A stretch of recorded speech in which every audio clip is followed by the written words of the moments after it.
Happy birthday to you. Happy birthday to you. Happy 100th birthday, dear Irene. Happy birthday to you. Thank you, thank you.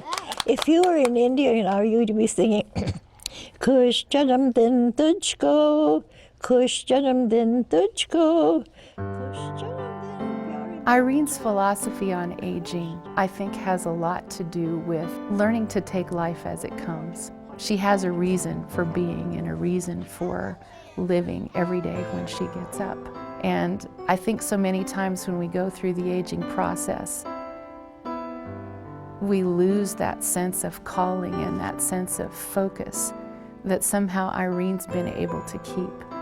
Irene grew up in Africa and India. She was born in India. I was born in a little mission hospital out in the boonies, not in a town, but it was about a half a day's away from Calcutta. We lived simply, we lived happily. I'd do it again. And thank you for all you did for me. Thank you for the necklace. She is such a wonderful example of what it means to meet each day as it comes, to live life to the fullest, to reach out and touch those people around you, wherever it is that you are. She just tells us so many funny stories about when she was in India. Just yesterday she was telling about the man that had walked many miles and he had a bad toothache, and he said,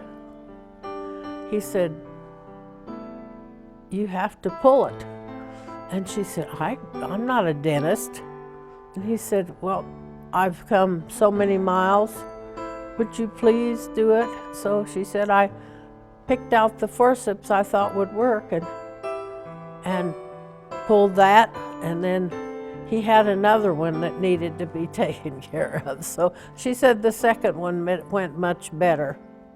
I think just for me is just living my philosophy, is loving people into the kingdom whichever way I can, through stories, through helping in some way, or they're always trying to find something I can do for somebody else. Hello there.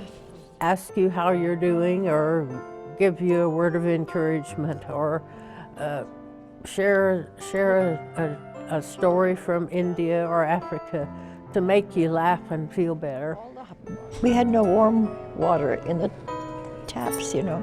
So they had to carry all the warm bath water up from downstairs. And I think she's always grown up with just this attitude that physical activity is a very important part of maintaining health. Exercise, walk, because the doctors say, "Are you walking?" I said, "Yes, I am." They said, "Just keep it up, keep it up."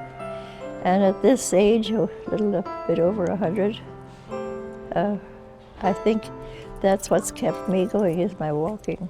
Irene also enjoys the quiet time that she has in her room. She spends time reading her Bible and in prayer.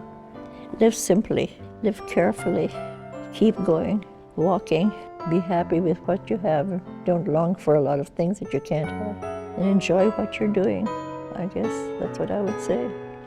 Irene's a person who I think has aged so successfully because she never quits learning. She never has just decided, well, I'm old and life is over. I want to keep growing.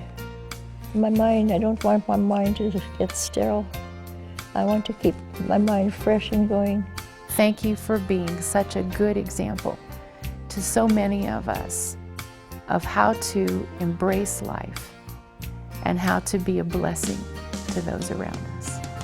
I would like to say that I can't think of anyone that deserves it more. Congratulations, Irene.